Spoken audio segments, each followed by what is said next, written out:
அஸ்ஸலாமு அலைக்கும் வரஹ்மத்துல்லாஹி வபரகாத்துஹு. அல்ஹம்துலில்லாஹ் நஹ்மதுஹு வ நுஸல்லி அலா ரசூலிஹில் கரீம் முஹம்மது இப்னு அப்துல்லாஹ் வ அலா ஆலிஹி வ அஸ்ஹாபிஹி வ மன் தபியஹும் பி இஹ்சானின் இலா யௌமித்தீன். அம்மா பாத்.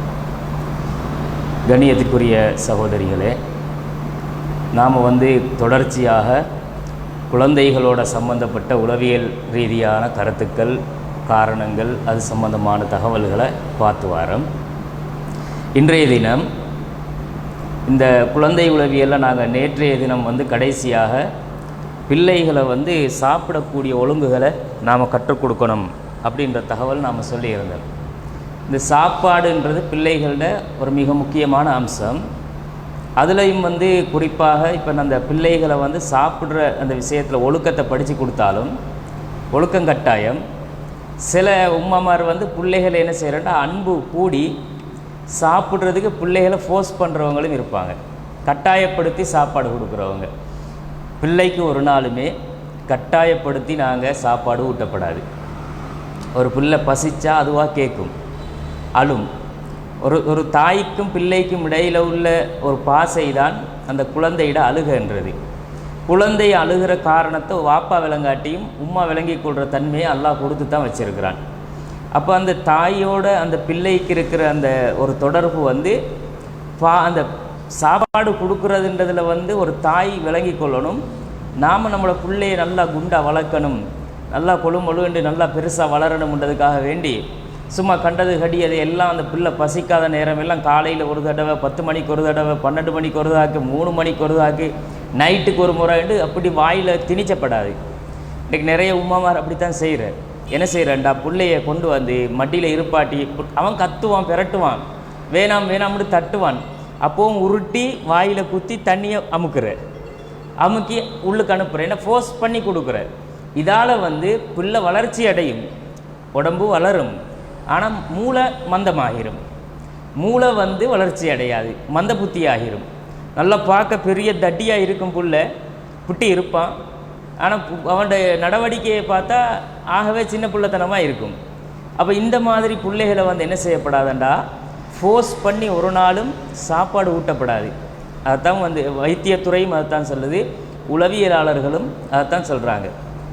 இப்போ பிள்ளை ஸ்கூல் போகணும் அல்லது மதரசா போகணும், இல்லாட்டி ஒரு எக்ஸாமுக்கு போகணும்டா இவங்க காலையிலே நல்லா திண்டுட்டு போனால் தான் ஃபுல்லாக ஃபிட்டாக இருப்பான் அப்படின்னு நினச்சி எலும்பினத்தோடே ஒரு சாப்பாடை கொடுக்குற, அதுக்கு பிறகு ஒரு பனுசை கொடுக்குற, இல்லைண்டா ஒரு எதையாவது அவனுக்கு தேவையான உணவை ரெடி பண்ணி சாப்பிட கொடுத்துட்டு ஒரு பக்கெட் நிறைய போட்டும் கொடுத்து அனுப்புகிறேன். இந்தாங்க மகன், போய் நீங்கள் நல்லா திண்டுட்டு எக்ஸாம் சுறுசுறுப்பாக எழுதணும் அப்படின்ட்டு. இவன் கொண்டு போயிட்டு அதை ஒரு பக்கெட் சாப்பாடை கொண்டு வச்சு திண்டா நல்லா எழுதுவானா? திண்டுட்டு போய் ஹோலில் உட்கார்ந்தானடா நித்திரை தான் வரும் அவனுக்கு. வயிறு முட்டை மூக்கு முட்டை திண்டா மூளை வேலை செய்யாது. மூளைக்கு போக வேண்டிய மெசேஜ் எல்லாம் கட்டாகி தூக்கத்தை தந்துடும். நீ தூங்குவாப்பா, உனக்கு இப்போ அதான் டியூட்டி என்றும். அப்போ எப்படி சோதனை எழுதி பாஸ் ஆகிற பிள்ளைகள் இப்படியெல்லாம் செய்யப்படாது. அப்போ பிள்ளைகளுக்கு லிமிட்டான சாப்பாடு இருக்கணும், ஃபோர்ஸ் பண்ணாமல் கொடுக்கணும் அப்படின்றது தான் அடிப்படையான விஷயம். அது நாம் நேற்று சொல்லலை, அதை நாம் இன்றைக்கி அந்த தகவலை சேர்த்து விளங்கி கொள்ளணும். அடுத்தது என்னன்னு கேட்டால், இந்த குழந்தைகள் விஷயத்தில் ஒரு நாள் நாங்கள் பாரபட்சம் காட்டப்படாது. இப்போ நமக்கு ஒரு பிள்ளை இருந்தால் எங்களோட மொத்த அன்பையும் ஒரு பிள்ளைக்கே காட்டலாம். வாப்பாவும் இரக்கம் காட்டுவார், உம்மாவும் இரக்கம் காட்டுவாங்க, வார அவங்களோட மற்ற சொந்த பந்தமும் இரக்கம் காட்டும். இது அந்த பிள்ளைக்கு மட்டுமே கிடைச்சும், இது பிரச்சனையை உருவாக்காது. ஆனால் ஒரு வீட்டில் 2, 3, 4 பிள்ளை இருந்தால் அந்த பிள்ளைகளுக்கு மத்தியில் தாயும் சரி தகப்பனும் சரி, அந்த பிள்ளை நம்மளை விட்டுட்டு உம்மா இன்னொருத்தர் மேலே அன்பு காட்டுறாங்க, வாப்பா நம்மளை விட்டுட்டு நானா மேலேயோ தம்பி மேலேயோ தங்கச்சி மேலேயோ இரக்கம் கூட காட்டுதாங்கன்னு ஃபீல் பண்ணுற மாதிரி நடக்கப்படாது. இது மார்க்கத்தில் மிக கண்டிப்பாக ஒரு உளவியல் ரீதியான கருத்தாகவே பேசப்பட்டிருக்குது. இந்த மாதிரி நாங்கள் நடக்கும்போது என்ன நடக்குமெண்டா, அவன் நம்மட நானா தானே, நம்மட தம்பி தானே, நம்மட தாத்தா தானே, தங்கச்சி தானே, இந்த ஃபீலிங் வராமல் போயிடும். கூட பிறந்த அந்த உணர்வு எப்போ இருக்குமெண்டா, 2 பேரோடையும் தாயின் தகப்பனும் ஒரே மாதிரி நடக்கணும். அப்போ நானா தம்பி தாத்தா தங்கச்சி என்று இருக்கிற அந்த உறவுக்குள்ளால் அவங்களுக்குள்ளேயும் ஒரு அண்டர்ஸ்டாண்டிங்கும் அன்பும் வளரும். இந்த இப்போ உள்ள நடைமுறையில் வந்து நிறைய சமூகங்கள் நம்மளோட சமூகத்துக்கு குறவு முஸ்லீம்களுக்குள்ள, ஆனால் அந்நிய சமுதாயங்களுக்குள்ள புள்ளி விவரங்களை எடுத்து பார்த்தா நிறைய சின்ன பிள்ளைகள் என்னத்துக்கு கொலை செஞ்ச முடியும் தெரியாமல் கொண்டு போட்டிருக்குது, கொலை செஞ்சுருக்குது. ஏன்னா கூட பிறந்த தம்பியை நானாக கழுத்தை நெசுக்கி கொண்டு போட்டிருக்கிறான். தாத்தா வந்து தங்கச்சை பிடிச்சி என்ன செஞ்சுருக்கேன்டா தலைவாணியை வச்சு முகத்தில் அமுக்கி பிடிச்சி தங்கச்சை கொண்டு போட்டு, சின்ன பிள்ளை ஒரு 4 வயசு புள்ள, 5 வயசு புள்ள, 1 வயசு பிள்ளைய, 2 வயசு பிள்ளைய வந்து கொண்டு இருக்குது. இது வந்து கற்பனை இல்லை, இதெல்லாம் தகவல்கள். இப்படி இந்த தகவல்களோட என்ன காரணம், என்ன ரீசன்னு பார்த்தா அந்த பிள்ளைய வந்து கொண்டே ஜெயிலில் அடைச்சேலுமா, தண்டனை கொடுக்கலுமா, என்னன்னு பார்த்தா உம்மா வந்து தம்பியோடையோ தங்கச்சியோடைய தான் இறக்கம் கூட. என்னை தூக்குறல்ல, என்னை கொஞ்சிறல்ல, எனக்கு முத்தந்தாரல்ல, என்னோட வந்து என்னை பார்க்குறல்ல, என்னை குளிப்பாட்டுறல்ல. ஆரம்பத்தில் உம்மா காட்டின இறக்கம் குறைஞ்சி போச்சு, வாப்பா காட்டின இறக்கம் இல்லாமல் போச்சு. இப்போ தூக்கி வச்சிட யாரை அட்டே அது தம்பிடா, நீ போய் அங்கே இரு, நீ இப்போ பெரிய புள்ள தானேண்டு அவனை ஓரமாக்கிட்டு இவரை தூக்கி மடியில் வச்சுறதும் கொஞ்சிறதும் அந்த புள்ள பார்க்கும். அந்த புள்ள என்ன நினைக்கும்டா, எனக்கு கிடைச்ச இந்த அன்பும் எந்த இடமும் பறி போனதுக்கு இவன் தான் காரணம், இது வந்ததுக்கு பிறகு தான் இந்த பிரச்சனை வந்திருக்குது வீட்டுக்கு அப்படின்னு அந்த புள்ள மேலே ஒரு வைராக்கியத்தை வச்சு கொண்டு போட்டுரும். கொல்லாட்டி கூட வேறு எதையாச்சும் பாதிப்பை உண்டாக்கிடும், அடிக்கும், கில்லும், உதச்சி விடும், இல்லை அந்த புள்ள மேலே இறக்கம் காட்டாது. இப்படி அந்த புள்ளோட நடவடிக்கைகள் மாறும். காரணம் நம்ம காட்டுற பாரபட்சம். இது வரலாற்றில் நடந்துச்சு. யார வாழ்க்கையில் நடந்துச்சுன்னு நினைக்கிறீங்க? யார வாழ்க்கையில் நடந்துச்சு இது? வரலாற்றில் நபிமார்களில் வரலாறுகளில் இதை நீங்கள் பார்க்கலாம். யூசுப் நபி அவர சகோதரன்மார் எத்தனை பேர்? 12 பேர், 11 பேர் சகோதரன்மார். 11 சகோதரன்மாரோட யூசுப் நபி இருக்கிறார். யூசுப் நபி தான் கடைசி புள்ள. வாப்பா வந்து யூசுப் நபியோட சரியான இரக்கம். ஆனால் இந்த யூசுப் நபி மேலே காட்டுற இரக்கத்தை நானாமார் வந்து ஏற்றுக்கொள்ளலை. என்னடா நமக்கு வாப்பா காட்டின இறக்கம் எல்லாம் இப்போ தம்பிக்கே காட்டுறாரு அப்படின்ற மாதிரி. அது வளர்ந்தவங்க இதுவும் யாருண்டா சின்ன பிள்ளைகள் யோசித்தா கூட அதில் ஒரு ரீசன், ஒரு காரணம் இருக்குது, நியாயம் இருக்குது. சின்ன பிள்ளை தானே, அது அப்படித்தான் யோசிச்சோம், அதில் பருவத்துக்கு அந்த உணர்வு வரத்தான் செய்யும் அப்படின்னு நாங்கள் யோசிக்கலாம். ஆனால் இதை யார் யோசிக்கிறாங்கண்டா? பெரியவங்க, வளர்ந்தவங்க என்ன செய்கிறாங்கண்டா, வளர்ந்துட்டு இப்போ இந்த தம்பிக்கு வாப்பா என்ன செய்கிறாருன்னா கூடுதல் இறக்கம் கொடுக்குறாரு. அது எப்படி நமக்கு காட்டின இறக்கத்தை வாப்பா அவருக்கு கொடுப்பாரு மொத்தமாக? நம்மளோட இப்போ வாப்பா இறக்கம் இல்லை அப்படின்னு. ஆனால் வாப்பா இறக்கம் இல்லாமல் இருந்திருப்பாரா? இறக்கம்தான். ஆனால் வெளிப்படையாக காட்டிக்கொள்ளாமல் இருந்ததுனால இவங்க பாரபட்சமாக நினச்சாங்க. அல்லாத ஒரு வரலாறாகவே குர்ஆனில் சொல்கிறான். சூரா யூசுஃபில் 12வது அத்தியாயத்தில் 7வது வசனத்தில் அல்லாஹ் சொல்கிறான், லகது கானஃபி யூசுஃப வ இஹ்வதிஹி ஆயாத்துல் லிஸ்ஸாயிலீன். அதாவது இந்த யூசுப் நபியோட விஷயத்தில் விளக்கம் கேட்குறவங்களுக்கு யூசுப் நபியிடத்துலையும் அவர சகோதரர்களிடத்துலையும் பல சான்றுகள் இருக்குது, நிறைய சான்றுகள் இருக்குது. அதில் ஒன்று என்னண்டா, அடுத்த 8வது வசனத்தில் அல்லாஹ் சொல்கிறான், இது கால ல யூசுஃபு வ அஹூஹு அஹப்ப இலா அபீனா மின்னா. நாம் வந்து வனஹ்னு உஸ்பத்து, நாங்கள் வந்து ஒரு கூட்டமாக இருக்கிறோம். ஒரு கூட்டமாக இருந்தும் இந்த யூசுஃபும் அவர சகோதரருண்டா யூசுஃப் நபியும் இன்னொரு சகோதரரும் வேறொரு தாய்க்கு பிறந்திருக்கிறாங்க. அப்போ மற்றவங்க இன்னொரு தாய்க்கு பிறந்திருக்கிறாங்க. இப்போ இவங்க வந்து இப்படி அந்த 2வது தாய்க்கு பிறந்த பிள்ளைகள் இருக்கிறாங்களே, யூசுஃபும் அவரோட கூட பிறந்தவரும், இவங்க மூத்தவங்க பேசுகிறாங்க, நாம ஒரு 10 பேர் இருக்கிறோம், நம்ம ஒரு கூட்டமாக இருக்கிற நேரம் நம்மளை விட்டுட்டு வாப்பா இந்த யூசுஃபையும் யூசுஃபோட சகோதரனையும் தான் கூடுதலாக என்ன செய்கிறாரு, விரும்புகிறாரு. நம்மளை விட வாப்பாக்கு அவங்க தான் விருப்பமாக இருக்கிறாங்க. இன்ன அபானா லஃபி லலாலி முபீன், நம்மளோட வாப்பா வந்து வழிகட்டு போயிட்டாரு, அதை எப்படி நம்மளை விட்டுட்டு அவங்க 2 பேருக்கும் இறக்கம் காட்டுவார் அப்படின்றாங்க. சொல்லிட்டு என்ன முடிவெடுக்கிறாங்க தெரியுமா? இதான் அந்த பாரபட்சத்திட விளைவு.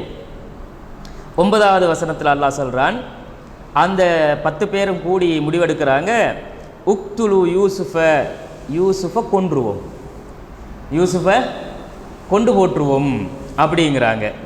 அல்லது அவித்ரஹூஹு அருளன் யஹில்லு லக்கும் வஜுஹு அபீக்கும் வ தக்கூன மின் பஅதிஹி கௌமன் சாலிஹீன்.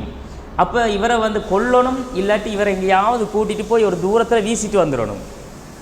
யூசுப் நபி அழகானவரும் கூட அவரை வரலாற்றில் எந்த அளவு அழகண்டா, இந்த உலகத்தில் வந்து அப்படி ஒரு அழகாலாம் கொடுக்கல யாருக்கும்.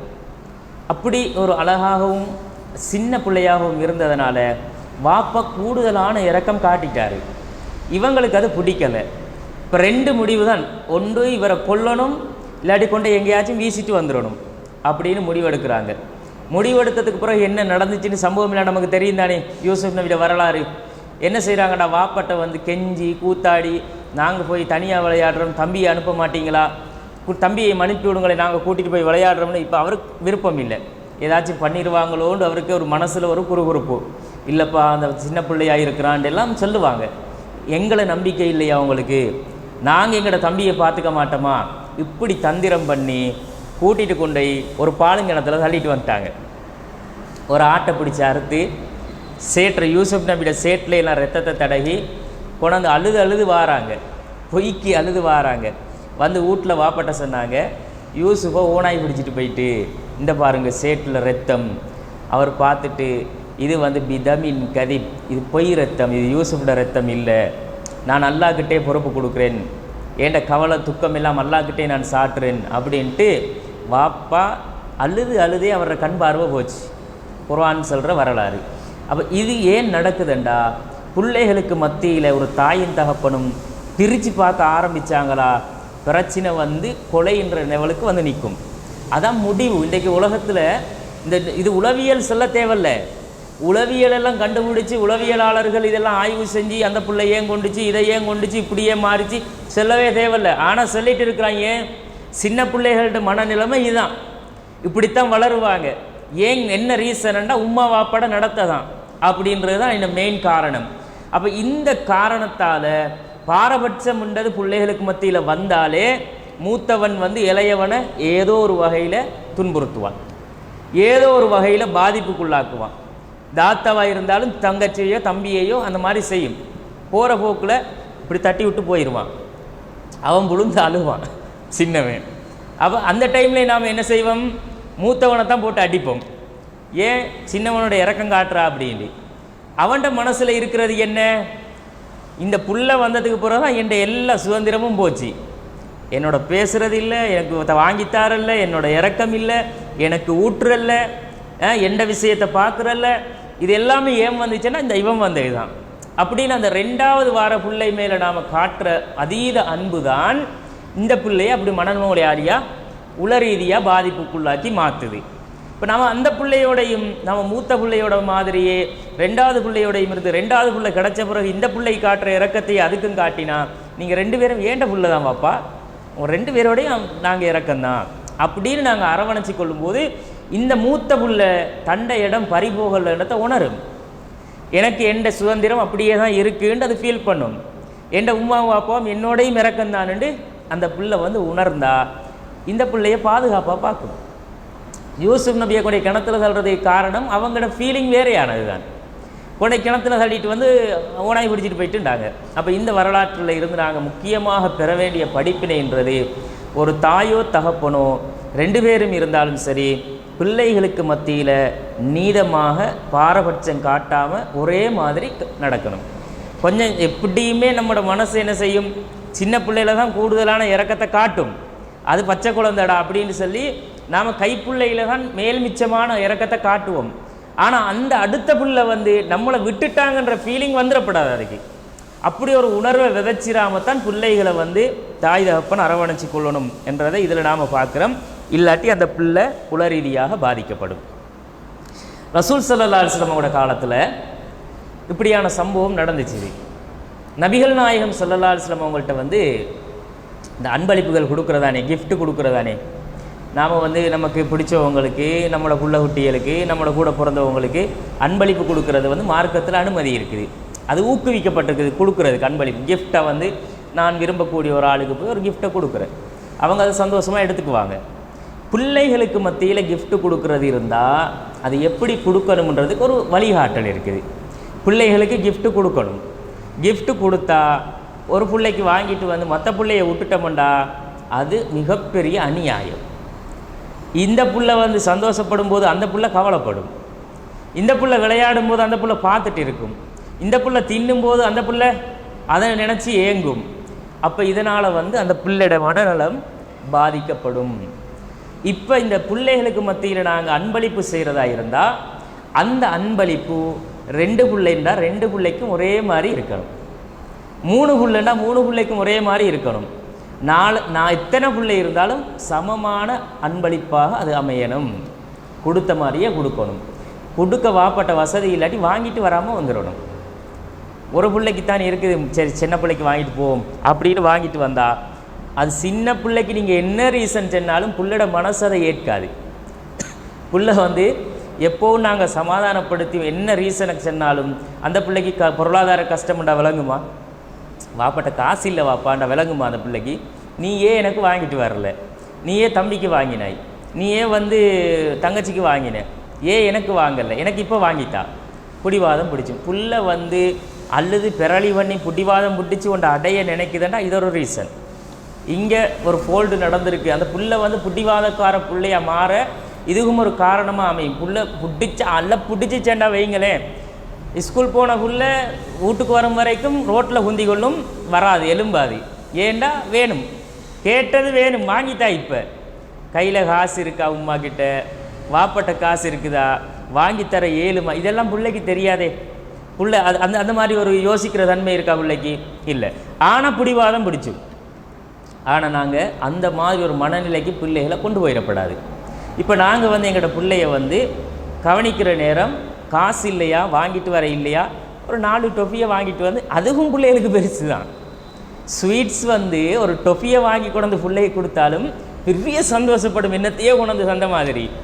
அது தனி பிள்ளைகள் விரும்புகிறேன். நாம் பெரிய பெரிய கிஃப்ட்டு கொடுக்க தேவையில்லை, சின்ன சாக்லேட் உண்டு, இல்லாட்டி 4 குடைச்சிற மாதிரி ஒரு சாக்லேட்டு, இல்லாட்டி ஒரு டொஃபி, 4 டொஃபியை கொண்டு வந்து 4 பிள்ளைக்கும் இந்தாங்க மகன், இந்தாங்க மகள், இந்தாங்க கொடுத்தாச்சா, எல்லா பிள்ளையும் சந்தோஷப்படும். இப்படி இல்லாமல் நாம் வந்து அன்பளிப்பு வித்தியாசமாக செஞ்சோம்டா அது பெரிய ஒரு அநியாயம் அப்படிங்கிறது ரசூலுல்லாஹ் சொல்கிறாங்க. நபிகள் நாயகம் காலத்தில் ஒரு நபித்தோழர் நோமான் பின் பஷீருங்கிறவர், அவர் சின்ன பிள்ளை, நோமான் பின் பஷீருங்கிறவர் சின்ன பிள்ளை. அவங்களோட வாப்பா வந்து 2வது கல்யாணம் முடித்ததில் தான் நோமான் பின் பஷீர் கிடச்சிறாரு. மூத்த கல்யாணம் முடிச்சிருக்கிறாரு, வேறு பிள்ளைகள் இருக்குது.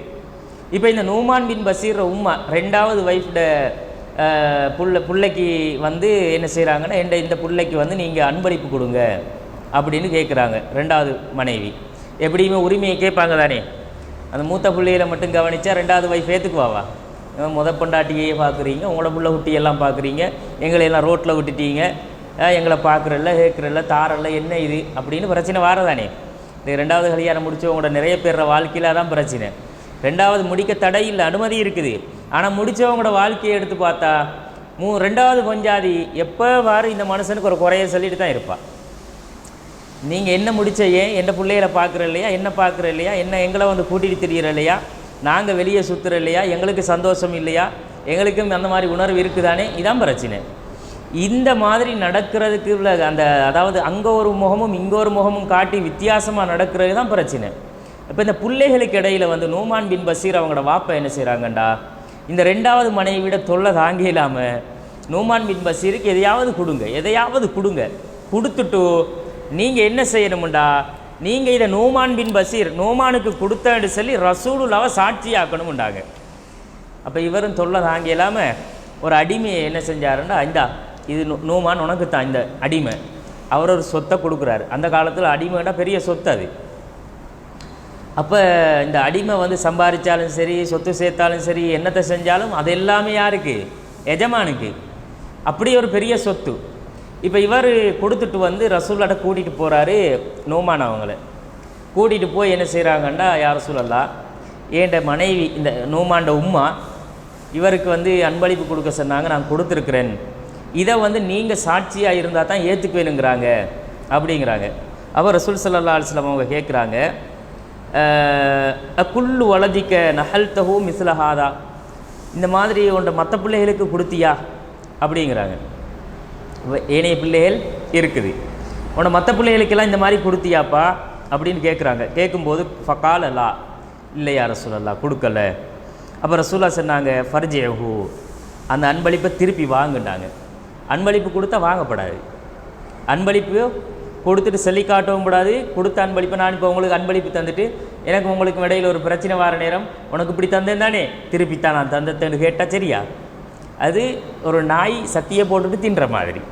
ரசூல்லா அப்படித்தான் சொன்னாங்க உதாரணம். அவ்வளோ கேவலமான விஷயம் அது. ஆனால் பிள்ளைகளுக்கு மத்தியில் இந்த அன்பளிப்புன்றது திருப்பி எடுக்கிறது கேவலம் இல்லை, அது அநியாயம்.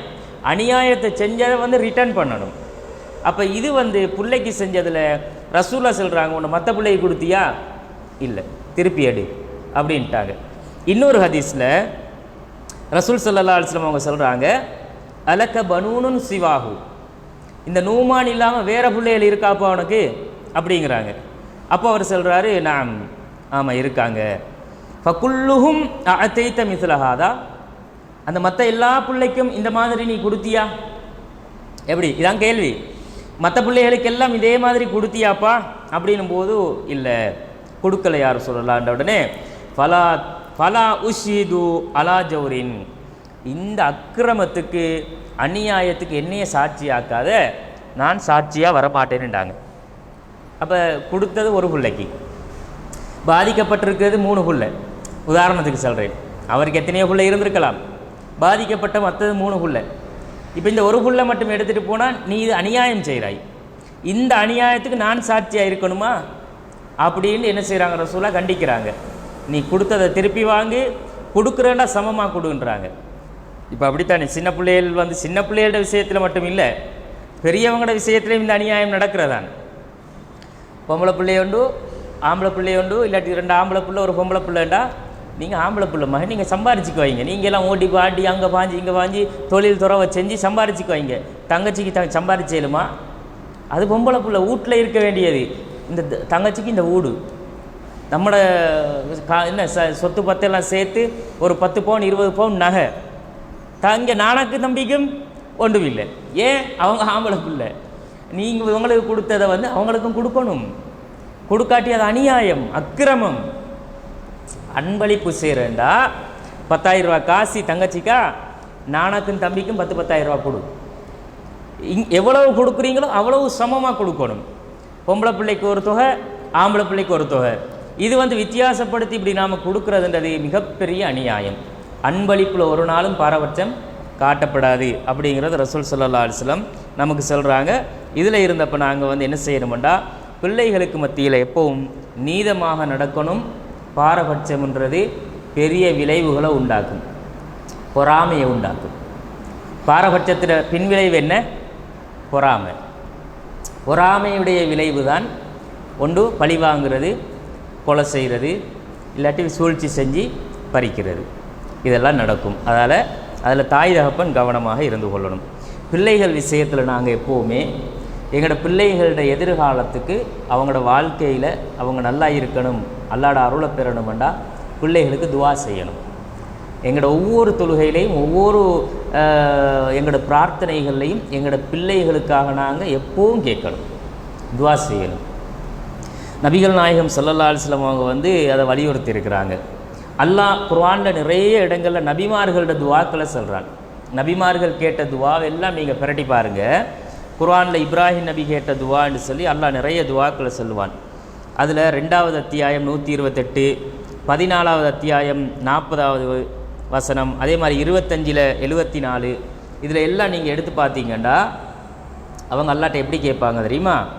வல்லதீன யகூலூன, அந்த நன்மக்கள் கேட்பார்கள், ரப்பனா எங்கள் இறைவா, ஹபுலனா மின் அஸ்வாஜினா எங்கள் மனைவிமார்களிலிருந்தும், வதுர்ரியாத்தினா எங்கள் சந்ததிகளிலிருந்தும், குர்ரத் ஆயுன் கண்குளிர்ச்சியை தாயா அல்லா அப்படின்னு கேட்பாங்க. புள்ள கெட்டு போனால் கண்குளிர்ச்சியாக இருக்குமா? நாசமாக போய்த்தான், செல் வச்சு கேட்க மாட்டான், தருதலையாக ரோட்டெல்லாம் சுற்றுறான், அவன் இஷ்டத்துக்கு திரியிறான், கஞ்சா பீடி அப்படின்னு அது இதுன்னு போகிறான். எவ்வளோ பெரிய அந்திரம் அது! எங்களுக்கு எவ்வளோ பெரிய மன உளைச்சல் அது!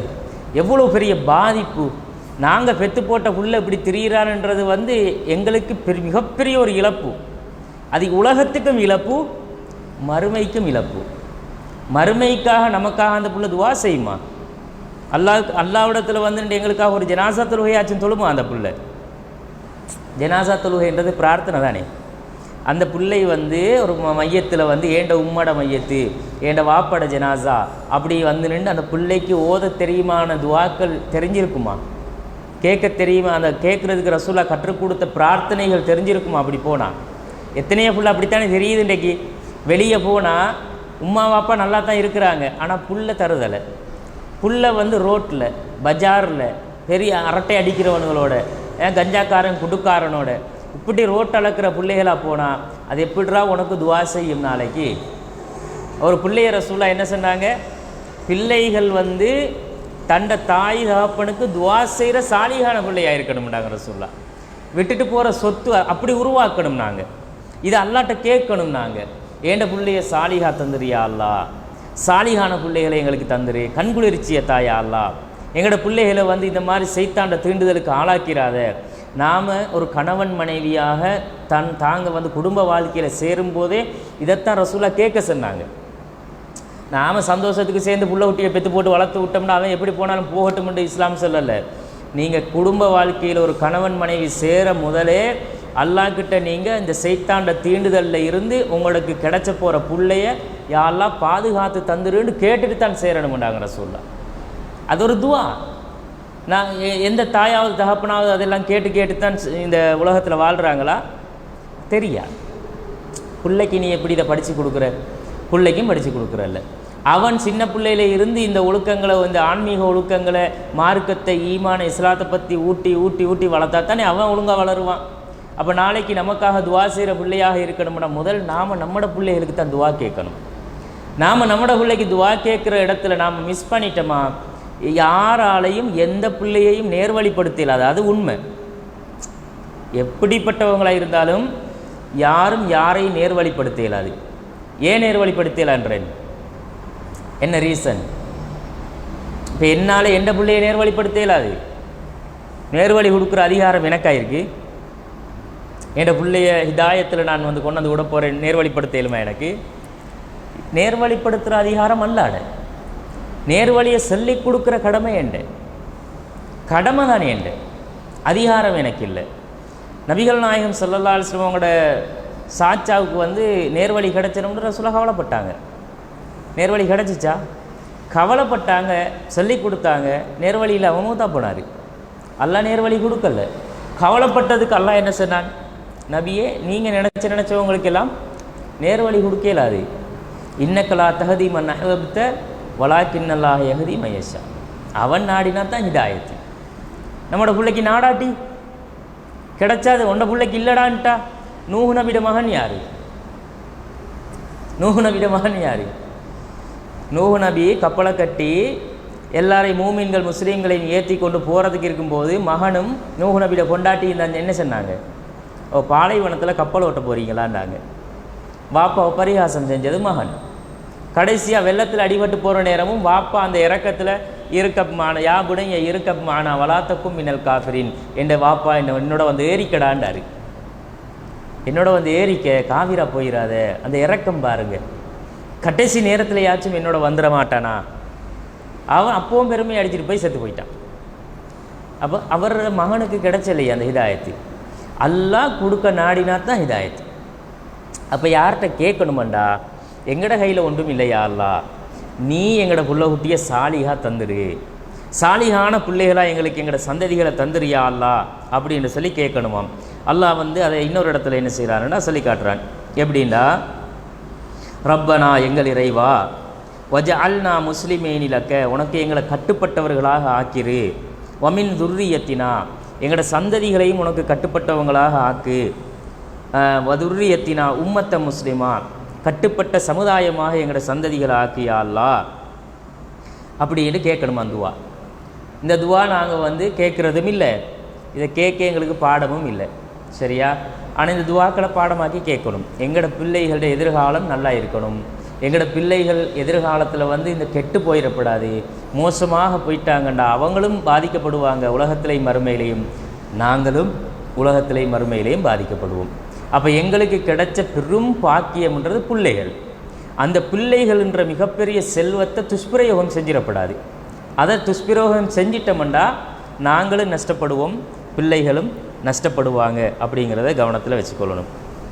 அடுத்தது, இந்த பிள்ளைகளுக்கு வந்து ஒழுக்கங்களை படித்து கொடுக்கணும். ஒழுக்கம் விழுப்பம் தரலால் ஒழுக்கம் உயிரிலும் ஓம்பப்படும் அப்படின்னு ஒரு பழமொழி சொல்லி வச்சுருப்பாங்க. இது கூடுதலாக இந்த தமிழாக்கள் தான் சொல்கிற. ஒழுக்கம்ன்றது வாழ்க்கையில் வந்து எப்போவுமே இருக்கணும். அது உசுரை விட மேலாக பார்க்கணும் ஒழுக்கத்தை.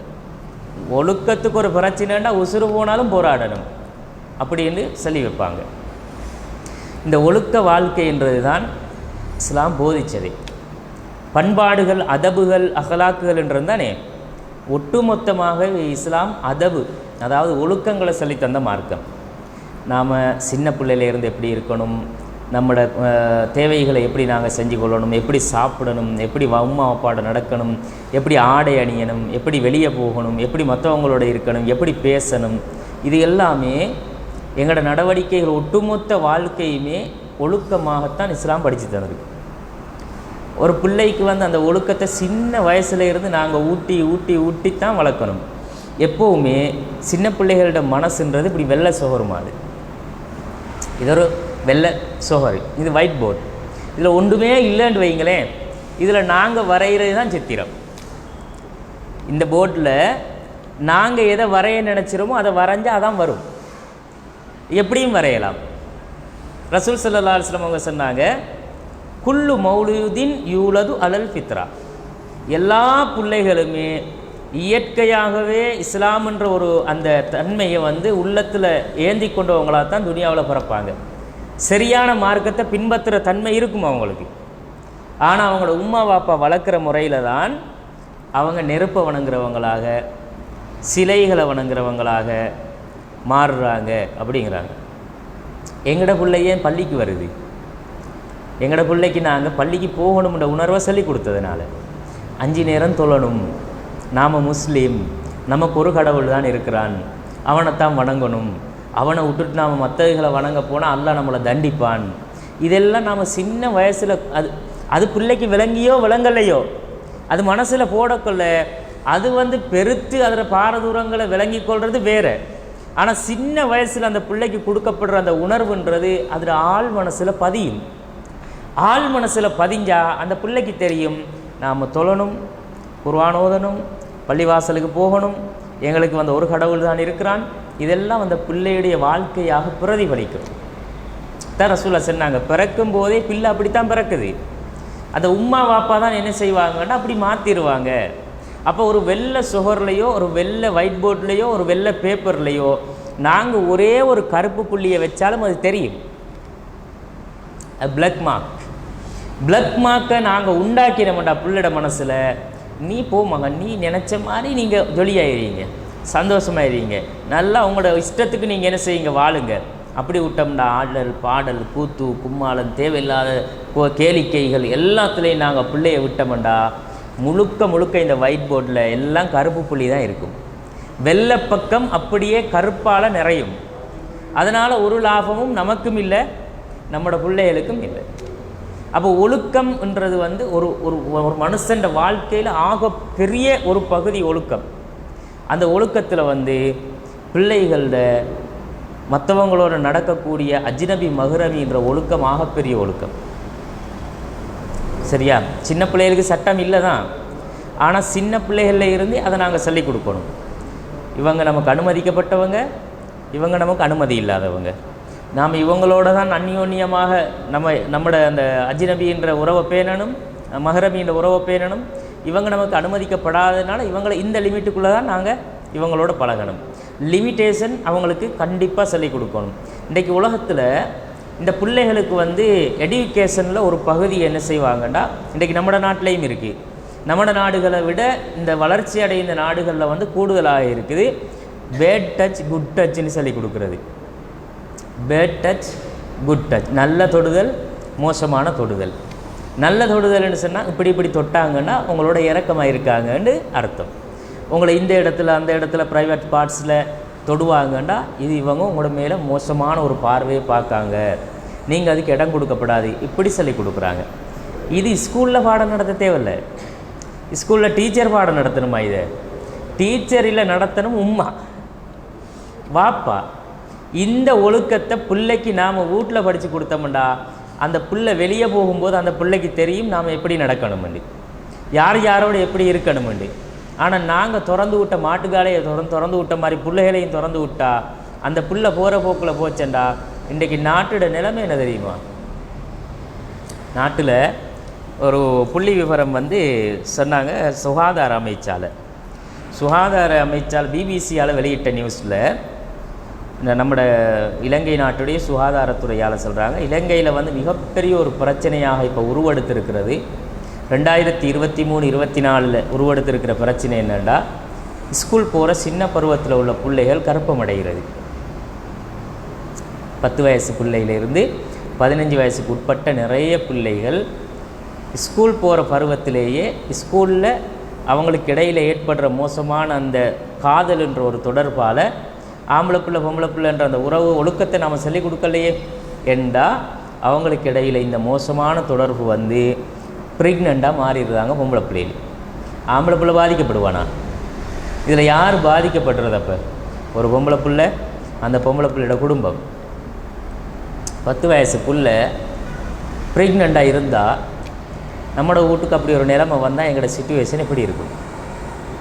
2023ஆம் ஆண்டு 163 பிள்ளைகள் ஸ்கூல் போகிற பருவத்தில் ப்ரெக்னென்ட். இது உத்தியோகபூர்வமாக பதிவு செய்யப்பட்ட தகவல். உத்தியோகபூர்வமாக பதிவு செய்யப்படாமல் இதை விட கூடுதலாக இருக்கும்ன்றாங்க. உம்மா வாப்போட கௌரவத்துக்காக, பிள்ளைடைய எதிர்காலத்துக்காக, வெளியே தெரிஞ்ச அவமானம் வெக்கக்கேடுன்றதுக்காக சீக்ரெட்டாக வச்சு மறைச்சி அழிச்சு கொண்டு பிள்ளையை பாதுகாக்கிறதுனால நிறைய தகவல் வெளியே வராமல் இருக்குது. யாரும் விரும்புவாங்களா என் பிள்ளை ப்ரெக்னென்ட்னு கொண்டு பப்ளிக்காக காட்டுறதுக்கு? 10 வயசில் விரும்ப மாட்டாங்க. அப்போ அப்படி ஒரு சிச்சுவேஷன் இருக்குது. இந்த 2024ஆம் ஆண்டில் 213 பிள்ளைகள் ப்ரெக்னென்ட். 2024 ஸ்கூல் போகிற பிள்ளைகள், அதில் ஒரு 10 வயசு பிள்ளை பொம்பளை பிள்ளை. ஆனால் இதில் எதுலேயுமே முஸ்லீம்கள் இல்லை. இந்த புள்ளி விவரத்தில் யாரும் முஸ்லீம்கள் இல்லை. அதான் அல்லாஹ் செஞ்ச அருள். ஏன்னு கேட்டால், எங்களோட பிள்ளைகளுக்கு நாங்கள் சின்னத்திலேயே நாங்கள் கொடுக்குற இந்த ஒழுக்க பயிற்சிகள்ன்றது அவங்களுக்குள்ளால் ஒரு வெட்க உணர்வை உருவாக்கும். ரசூலுல்லாஹ் என்ன சொன்னாங்கண்டா, இதாலம் தஸ்தஹி ஃபஃபல் மாசித், இதாலம் தஸ்தஹி, நீ வெக்கப்படலாட்டி விரும்பினத்தை செய்வாயிண்டாங்க.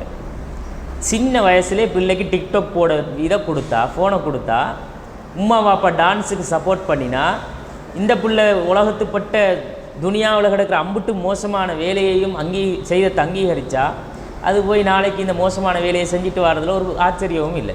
அந்த பிள்ளைக்கு எப்படி தெரியும் நம்ம 2 பேரும் இந்த மாதிரி சேரணும்ன்றது? 10 வயசில் உள்ள ஒரு எங்களோட காலத்தில், அந்த காலத்தில் தெரியுமா 10 வயசு பிள்ளைகளுக்கு குடும்பம் நடத்துறது? எங்களோட உம்மா மாறுற காலத்தில் தெரியுமா? உம்மா மாறுற காலத்தில் தெரிஞ்சிச்சா? ஏண்டா அவங்களுக்கு இந்த சோசியல் மீடியாவோட தாக்கம் இருக்கல. சோசியல் மீடியா அன்றைக்கி ஊடுகளுக்குள்ளால் எப்போ தாக்கம் செலுத்திச்சோ அதில் விளைவில் இதுவும் உண்டு.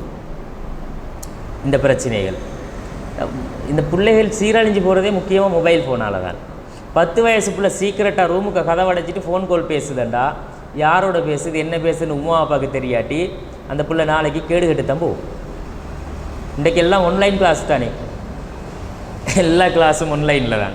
சார் படித்து கொடுக்குற பிள்ளைகள் உமாக்கிட்டையும் வாப்பாக்கிட்டையும் ஃபோனை வாங்கி கொள்கிற, அதுவும் ஐஃபோன், ஸ்மார்ட் ஃபோன், ஆளை விட பெரிய ஃபோன், அது நமக்கே யூஸ் பண்ண தெரியாது, இன்னும் ஐஃபோன். அந்த பிள்ளைகள் ஃபிங்கர் பிரிண்டில் எல்லாத்தையும் வச்சுட்டு இருக்குது. அப்படி சும்மா அந்த படிப்பு இருக்கோ இல்லையோ ஃபோன் அத்துப்படி. இந்த பிள்ளைகள் நாசமாக போகிறதுக்கு இதான் நாம் தான் வாசலை திறந்து கொடுத்தோம். சைத்தானை கொண்டாந்து வீட்டுக்கு கொடுத்துட்டு, என் புள்ள படிச்சுது, என் புள்ள படிப்பப்பா, படிக்கிறதுக்கு நாங்கள் அப்படி சப்போர்ட், படிச்சுட்டு தான் போய் மடியில் சுமந்துட்டு வார். என்ன படிப்பு படித்த புள்ள? படித்ததா?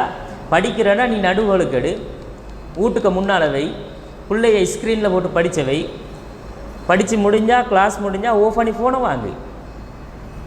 கிளாஸ் போடுற பிள்ளைட இந்த மட்டுக்கு ஃபோன் கையில், அந்த பிள்ளை போனால் 10 பேருக்கு ஃபோன் நம்பரை கொடுக்கும், பேசுகிறவன் பேசுவான், சந்தர்ப்பம் கிடச்சா நாசமாக்கி போட்டு போயிடுவான். ஆம்பளை பிள்ளைகள் அவனுக்கு என்ன இருக்குது? அப்போ பெண் பிள்ளைகள் இன்றைக்கு வந்து உள்ளங்கையில் நெருப்புத்தணலை வச்சுட்டு அலையிற மாதிரிக்கு ஒரு நிலைமை. பொம்பளை பிள்ளைகளை வளர்த்து ஆளாக்கி அதை பருவ வயசுக்கு கொண்டு வந்து கல்யாணம் கச்சேரி பார்த்து அதை கரையேற்றுறது உம்மா வாப்பாவுக்கு நெருப்புத்தணலை கட்டிட்டு அலையிற மாதிரி. அப்படி முதலே மாதிரி காலம் இல்லை இது. ஆரம்பத்தில் எல்லாம் பிள்ளைகள் வீட்டுக்கு தான் வளர்ந்தாங்க, வீட்டில் தான் இருப்பாங்க. அவங்களுக்கு வெளியே போகிறோன்னா ஒரு நானா வேணும், வாப்பா வேணும், உம்மா வரணும். இன்றைக்கு பிள்ளைகள் ஹேண்ட்பேக்கை கொழுவுது, கிட்ட அடிச்சுது, அது வாட்டுக்கு தனியாக போகுது. யாராண்டு பார்த்தா 10 வயசு 12 வயசு பிள்ளை, 12 வயசு 15 வயசுக்குள்ள பிள்ளையெல்லாம் டவுனில் தெரியும் தனியாக. பிரச்சனை இல்லை, பாதுகாப்பு இருந்தால் பிரச்சனை இல்லை. நீ ஒழுக்கமாக தெரிஞ்சிட்டு வருவியா, உனக்கிட்ட அந்த நம்பிக்கை இருக்கா, உண்ட ஈமான உண்ட கற்பை உன்னால் பாதுகாக்கலுமா, போய் வா, பிரச்சனை இல்லை. தடை இருக்கா இஸ்லாத்தில்? அது பாதுகாப்பு இருக்கணும். அப்போ அந்த பிள்ளை அப்படி பாதுகாப்பாக போய் வாரதாக இருந்தா, இங்கே போனால் கிளாஸில் சிரிச்சிற என்ன, பேசுகிற என்ன, கும்மாளம் என்ன, கெக்க என்ன எல்லாம் மறா. இனி அந்த பஸ்ஸுக்கு வந்தாலே பிள்ளைகள்கிட்ட கூத்து வாப்பா, பஸ்ஸுக்குள்ளே வந்து இங்கால ஒரு பின்னுக்கு 2 பேர், அதை கேட்டுட்டு அங்கால 2 பேர். இதெல்லாம் வந்து என்னவான்னு ஜொலி. பஸ்ஸுக்கு உனக்கு என்ன ஜொலி இருக்குது, பரதாவை போட்டுண்டு பஸ்ஸுக்குள்ளால் என்ன ஜொலி அடிச்சிருக்கு உனக்கு? போனால் ஒழுக்கமாக வாயை மூடிட்டு கிளாஸை முடிச்சுட்டு வர வேண்டியதானே. இதெல்லாம் சிரிச்சு மாண்டுவார, மற்றவன் பார்க்குற, இவங்களும் பார்க்குற, சிரிச்சிற, கண்ணும் மோதி காதலாகி கடைசியில் எல்லாம் போயிடும். எவனோத்தன் ஒரு பாட்டு படித்தான், என்னமோ ஒரு கண்ணு நோக்கியாண்டு, கடைசியில் நோக்கியா தான், நோக்கியாவாகி எல்லாமே போயிடும். சரியா? அப்புறம் நோக்கியா ஒன்றும் இல்லை செல்றதுக்கு, வாழ்க்கையே போயிடும். இப்படி அப்போ சின்னத்தில் நாங்கள் கொடுக்க வேண்டிய ஒழுக்கங்களால் நாங்கள் தவறுற இடத்துல எங்களோட பிள்ளை எதிர்காலத்தில் தவறும். ஆனால் முஸ்லீம்களில் குறவு தான் இல்லாமல் இல்லை, இல்லவே இல்லைன்னு இல்லை, குறவுண்டா நாம் இதை இஸ்லாத்தை விளங்கினாலும் விளங்காட்டியும் ஒழுக்கம்ன்ற ஒன்றை பாதுகாக்கிறோம். ஒழுக்கம் வேணும், கெட்டு போயிடப்படாது அப்படின்னு நாங்கள் அதை பாதுகாக்கிறோம். ஆனால் இன்றைக்கு அந்நிய சமூகத்தில் மனநோயாளிகள் எல்லாம் முஸ்லீம் சமூகத்தை பற்றி பேசுகிறான். மனநோயாளிகள் எல்லாம் நாம் படித்தவன் அறிவாளின்னு நினச்சிட்டு எங்கட சமூகத்தில் ஒழுக்கத்தை அவன் பேசுகிறான். அவங்கள வந்து 18 வயசு வரைக்கும் என்ன செய்யணும், கல்யாண வயசை கூட்டணும், கத்துனா செஞ்சு பெண்களோட உரிமைகளை பறிக்கிறாங்க. ஒரு பெண் பிள்ளை வந்து மேஜரான அந்த பிள்ளையோட உரிமையை அந்த பிள்ளையை குட்டுக்கணும். உம்மா வாப்பா வந்து கல்யாணத்தை அவங்க வந்து என்ன செய்யப்படாது, முடிவு செய்யப்படாது. யாரா முடிவு பண்ணின? யார் முடிவு பண்ணின? எங்கட இஸ்லாத்தில் அப்படி இருக்கா? ஒரு குமர பிள்ளை கல்யாணம் முடிச்சிடணும்னா முதலாவது யார சம்மதம் வேணும்? யார சம்மதம் வேணும்? புள்ளையோட சம்மதத்தை எட்டுறாண்டுது இஸ்லாம். புள்ள தானே சம்மதம் தெரிவிக்கணும். கன்னி பிள்ளைக்கிட்ட போயிட்டு நாங்கள் எப்படி யாரும் சொல்ல கேட்போம், வெக்கப்படுமேண்டாங்க. வெக்கப்படுறது தான் சம்மதம். விருப்பம் இல்லாட்டி முகத்தில் காட்டும், சொல்லும் எனக்கு விருப்பம் இல்லைண்டு. வெக்கப்படுதா, அப்போ ஓகே பிடிச்சிருக்கு அப்படின்னு முடிச்சு கொடுக்க வேண்டியதுதான். அதை ரசூலுல்லாஹ் வந்து என்ன செய்கிறாங்கன்னா, அனுமதி இல்லாமல் ஒரு கன்னி பிள்ளையை முடிச்சு கொடுக்கப்படான்றாங்க. இவர் சொல்கிறாரு, 18 வயசில் உள்ள புள்ள அவ்வளவா முடிவெடுக்கணும், யார் எனக்கு துணையாக வரணும், யார் மாப்பிள்ளையாக வரணும்ண்டு. எங்கட சமூகத்தை பற்றி கவலைப்பட நீ யார் பாப்பா? இந்த பார், ஓண்ட சமூகத்துக்கு போய் தேடி பாரு, இதெல்லாம் யார்? இந்த கர்ப்பமாகிட்டு ஸ்கூல் வயசில் இதுகளுக்கு ஒழுக்கத்தை சொல்லிக் கொடு. நீ திருமண வயசை நாங்கள் பார்த்துக்கிறோம். எங்கட சமூகத்துக்கு எத்தனை வயசில் கல்யாணம் முடிச்சு கொடுக்க, அதெல்லாம் எங்கட மதம் சார்ந்த கலாச்சாரம் சார்ந்த விஷயங்கள். நாங்கள் என்ன 18 வயசு கீழே உள்ள பிள்ளைகளை 9 வயசில் முடிச்சு கொடுக்கணும்டா சொல்கிறோம். கல்யாணம் முடிக்கிற ஒரு தகுதியை அடைஞ்சால் அவங்க கல்யாணம் முடிக்கலாம்ன்றது தான் இஸ்லாத்தின் நிலைப்பாடு. ஆனால் ஒரு 18 வயசு வரைக்கும் உள்ள காலப்பகுதி வந்து அந்த பிள்ளைகளுடைய ஆரோக்கியத்துக்கான ஒரு காலப்பகுதி. அவங்க 18 வயசு அடைஞ்சு அவங்களுக்கு முடிக்கிறதுக்கு தகுதி வந்துட்டு அப்படின்னு முடிச்சு கொடு. அதில் மாற்று கருத்து இல்லை, பிரச்சனை இல்லை. இதை பேச நீ யார் வாப்பா? அந்த சமூகத்தில் புருஷனை வச்சுட்டு பொண்டாட்டி இன்னொருத்தனோட ஓடுற பிரச்சனைகள் இல்லையா? நம்மளோட சமூகத்தில் மட்டும்தானா இருக்குது? 10 வயசில் 15 வயசில் கர்ப்பமாயிட்டு வந்து வீட்டில் தலைகுனிஞ்சி வாழ்கிறவங்க இல்லையா? அது எங்கட சமூகத்தில் இருக்குது. பெண் அடிமைத்தனம்ன்றது இஸ்லாத்தில் கிடையாது. அல்லாஹ் குர்ஆனில் சொல்றான், லா யஹில்லு லக்கும் அன் தரிசு நிசா கர்ஹான்றான். உங்களுக்கு வந்து பெண்களை பலாத்காரமாக அடைகிற உரிமை இல்லை. பலாத்காரமாக முடிச்சிடாது. முடித்தா அந்த பொம்பளை முறையிட்டா உடனே பிரிச்சணும். ரசூல்லாட்ட ஒரு சஹாபி பெண்மணி வருவாங்க, யார் ரசூலல்லாஹ், என் உம்மா வாப்பா விருப்பம் இல்லாமல் முடிச்சு வச்சுட்டாங்க, எனக்கு விருப்பம் இல்லை. அப்படியாம்மா, உனக்கு விருப்பம் இல்லையா, சேர்ந்து வாழும்மா, 6 மாதம் டைம் எடுத்துக்க, ஒரு 3 மாதம் டைம் எடுத்துக்க. இப்படி ரசூல்லா என்ன செய்யலை, காலக்கெடு கொடுத்து ஒன்று பிரித்து வச்சுட்டாங்க. ஒரு சில சந்தர்ப்பங்களில் அறிவுரை சொல்லுவாங்க. இது வந்து பெரிய வேறு சப்ஜெக்ட், வேற எங்கேயோ போயிடும். அது ஞாபகப்படுத்துறதுக்கு சொல்கிறேன். அப்போ நாங்கள் வந்து எங்களோட சமூகத்தில் ஒழுக்கத்தை பற்றி இன்னொருத்தன் பேசுகிறான். ஒழுக்கம் இல்லாத ஒரு சமூகத்துக்குள்ள, ஒழுக்கம்னா எல்லாருமே ஒழுக்கம் கெட்டவங்க இல்லை, கூடுதலாக 80% இப்படி ஒழுக்கம் போதிக்கப்படாமல் ஒழுக்கம் தெரியாமல் வாழ்கிற ஒரு சமுதாயத்தில் இருந்து கொண்டு அவங்கள பிரதிநிதித்துவப்படுத்தக்கூடிய ஒரு ஆள் வந்து இப்படி பேசுகிறாரண்டா, இவர்கள் எல்லாம் படித்தவர்கள் அறிவாரிகள்னு நினச்சிக்கிறாங்க. ஹத்னான்றது அது பெண்களுடைய ஆகப்பெரிய உரிமை. அந்த அந்த அந்த உரிமையில் நாங்கள் கை வைக்கவே கூடாது. ஹத்னா இஸ்லாத்தில் கிடையாது. மதுஹபுகள் சொன்ன சட்டங்கள். பலவீனமான ஒரு செய்தியை வச்சுக்கொண்டு பெண்களுக்கு ஹத்னா செய்கிறாங்க. அவங்களோட உணர்வுகளை வந்து வெட்டி வீசுகிறாங்க. ஆணுக்கு ஹத்னா செய்யணும்ன்றது சுன்னா, ஆண்களுக்கு ஆம்பளை பிள்ளைகளுக்கு ஹத்னா செய்யணும்ன்றது ஆரோக்கியம்.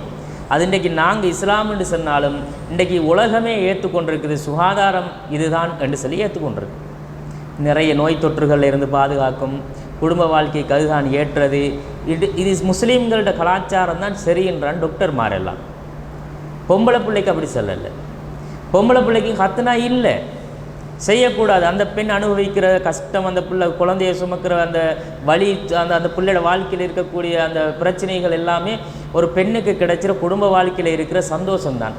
அந்த சந்தோஷம்தான் ஒன்றை வந்து நாங்கள் வெட்டி வீசிட்டா அந்த பிள்ளையோட உரிமையை நாங்கள் குழி தோண்டி புதைச்சிற மாதிரி. அப்போ இந்த மாதிரி செய்யக்கூடிய நடைமுறையை வந்து இஸ்லாம் ஒரு நாளும் அங்கீகரிக்கலை. பொம்பளைகளுக்கு ஹத்னா இல்லை. ஒரு சில ஹதீஸை வச்சுக்கொண்டு குண்டக்க மண்டக்கையாக விளங்கி விளப்பம் இல்லாத குழப்பமாக்கி மதுஹபு சட்டம் இமாம்கள் அவர்கள் இவர்கள் சொன்னாங்கன்னு இவங்க வந்து என்ன செய்கிறாங்கன்னா ஹத்னாவை பொம்பளைகளுக்கு செய்யணும்ன்றாங்க. நாங்கள் ஹத்னா இல்லைன்ற பொம்பளைகளுக்கு. இவர் எங்கட மார்க்கத்தை பற்றி எங்கட சட்டத்தை பற்றி தெரியாமல் அவங்க வந்து என்ன செய்கிறாங்கன்னு கேட்டால் ஹத்னா வந்து பெண்களுக்கு செய்கிறாங்க, இந்த அநியாயத்தை செய்கிறாங்க, அது இதுன்ட்டு அவர் பெருசாக கோஷமிடுறாரு. இதெல்லாம் நாங்கள் பார்த்துக்கோம். இது எங்களோட உள்வீட்டு சண்டை, எங்களோட உள்வீட்டு சண்டையை நாங்கள் பார்த்துக்கலாம். அதெல்லாம் வெளியில் இருந்து பேசுகிறதுக்கு அவங்க யார்? அவங்க இதெல்லாம் பேசக்கூடாது. அப்போ அவர்களுடைய முதுகுகளில் அழுக்குகளை சுமந்து கொண்டு அடுத்தவங்களோட முதுகுல அழுக்கு இருக்குன்னு கைவிரல் நீட்ட வரப்படாது. அதெல்லாம் வந்து வேறு தலைப்பில் இருந்தாலும் இதில் வந்து நாங்கள் சொல்ல வர விஷயம் என்னென்னு கேட்டால், எங்களோட சமூகத்துக்குரிய உரிமைகள் எங்களோட குழந்தைகளுக்கு எங்களோட சமூகம் கொடுக்கணும்.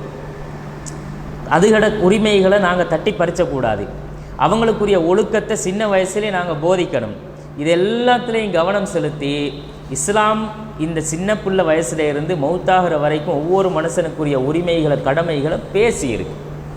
இஸ்லாம் பேசின மாதிரி உரிமைகளை கடமைகளை எந்த மதமும் எந்த கொள்கைகளும் எந்த சிந்தனைகளும் சித்தாந்தங்களும் பேசலை. இன்றைக்கி பெண் உரிமையில் கோஷம் போடுறாங்களே, பெண் உரிமையில் என்ன பெண் உரிமை கேட்குறாங்க தெரியுமா? இதை பச்சையாக சொன்னால் நீங்கள் அடுத்த கிளாஸுக்கு வர மாட்டீங்க, அவ்வளோ வெக்கக்கேடான உரிமை கேட்குறாங்க. நாங்கள் எல்லாம் முஸ்லீம்கிட்ட பேரை வச்சுக்கொண்டு இஸ்லாத்தை விட்டு எப்பயோ வெளியே போன இந்த தஸ்லீமா நஸ்ரீன் போன்ற பெண் உரிமையாளர்கள் எல்லாம் முஸ்லீம் இல்லை, எப்பயோ கேஸ் அவுட் அதெல்லாம். ஆனால் பேர் முஸ்லீமாக இருக்குதே லிஸ்ட்டில். எங்களுக்கு பெண் உரிமை வேண்டும். என்ன பெண் உரிமை வேணும்டா? நான் நினச்சவனோட என்ன செய்யணும்? சேர்ந்து இருக்கணும். இதுக்கு பேர் விபச்சாரம். இது உரிமை இல்லை, இது கேடு கெட்டதனம், கழுசரத்தனம். இதை வந்து உரிமை எடு கேட்குறாங்க. தான் விரும்பிய ஆணோடு தான் வாழ்க்கை நடத்துறது, அதுவும் கல்யாணம் முடிச்சு இல்லை, நினச்ச மாதிரி. நாங்கள் ஒழுக்கத்தை சொல்கிறோம். பிடிச்சவனோட தான் வாழணும், அது வேறு. பிடிச்சவனோட வாழணும் ஒழுக்கமாக, அதுக்குரிய முறைப்படி இஸ்லாம் சொன்ன அடிப்படையில் அவளுக்குரிய உரிமைகளை கொடுத்து அவளுக்குரிய பாதுகாப்பை ஏற்படுத்தி அவளுக்கு கொடுக்க வேண்டிய அந்த அந்த உரிமையை மகர்ன்ற அந்த கட்டாய மனக்கொடையை கொடுத்து ஹலாலாக முடிச்சு வாழ். கல்யாணம் முடிச்சுட்டு பிடிச்சாத கொண்டாட்டியோட புருஷனுடைய வாழையிலுமா? பிடிச்சித்தாண்டா வாழணும், 2 பேரும் விரும்பித்தான் வாழணும், அதான் வாழ்க்கை. அந்த பிள்ளைக்கு இவனை பிடிக்கணும், இவனுக்கு அவளை பிடிக்கணும், அப்போ தான் சந்தோஷமாக வாழையிலும். அவருக்கு இவரை மூஞ்ச பார்த்தா பிடிக்காது, இவருக்கு அவ மூஞ்ச பார்த்தா பிடிக்காதுன்னா என்ன முகத்தை மறைச்சிக்கிட்டு ஃபேஸ் கவர் பண்ணிட்டா வாழ்கிற. அப்படி இஸ்லாம் சொல்லலையே.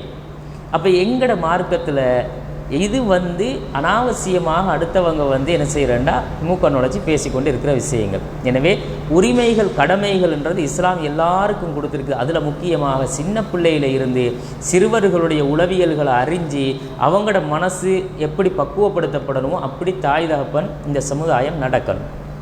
இதுதான் நாம் வந்து சுட்டி காட்ட வர விஷயம். அதில் அடுத்த இன்னும் நிறைய விஷயங்கள் நாம் இன்ஷா அல்லாஹ் எங்கள் அடுத்தடுத்த வகுப்புகளில் தொடர்ச்சியாக பார்ப்போம். அப்போ இன்றைக்கி நாம் ஞாபகப்படுத்தினது வந்து பிள்ளைகளுடைய உணவு விஷயங்களில் தாய் தகப்பன் ஒழுங்காக நடந்து கொள்ளணும். அடுத்தது அந்த பிள்ளைகளுக்கு மத்தியில் வந்து எப்போவுமே நாங்கள் பாரபட்சம் காட்டக்கூடாது. பாரபட்சம்ன்றது பாரதூரமான விளைவுகளை உண்டாக்கும். அந்த பிள்ளைகள் அல்லாஹ் எங்களுக்கு தந்த சொத்துக்கள் வரங்கள் அவங்கள வந்து நாங்கள் என்ன செய்யணும், அல்லாஹ் கிட்ட எங்களுக்கு சாலிகான கண்குளிர்ச்சியான பிள்ளைகளாக ஆக்கித்தர சொல்லி துவா கேட்கணும். கடைசியாக பிள்ளைகளுக்குரிய ஒழுக்கத்தை நாங்கள் கண்டிப்பாக போதிக்கணும். அஜ்னபி மஹ்ரமி ஒழுக்கம் போதிக்கணும். இதில் ஆடை விஷயங்கள் எல்லாம் இருக்குது. நாம் அதெல்லாம் பிறகு நாளைய தினம் தொடர்ச்சியாக பார்ப்போம். இந்த ஆடை விஷயங்கள், அஜ்னபி மஹ்ரமி என்ற இந்த சட்டம் என்ற விஷயங்கள், அடுத்த ஆண்களோடு இவங்க அந்த பழகக்கூடிய நேரத்தில் தொடுதல்கள் என்ற அந்த சிக்கல்கள், இதெல்லாம் வந்து கவனத்தில் கொண்டு எங்களோட பிள்ளைகளுக்கு நாங்கள் சின்ன வயசில் இதை ஊட்டி வளர்க்கணும். அதைத்தான் நாம் இன்றைக்கி ஞாபகப்படுத்தியிருக்கோம். இன்ஷா அல்லாஹ் வரக்கூடிய நாட்களில் ஏனைய விஷயங்களை தொடர்ச்சியாக பார்ப்போம். வாஹிரு தவானா அல்ஹம்துலில்லாஹி ரப்பில் ஆலமீன். அஸ்ஸலாமு அலைக்கும் வரஹ்மத்துல்லாஹி வபரகாத்துஹு.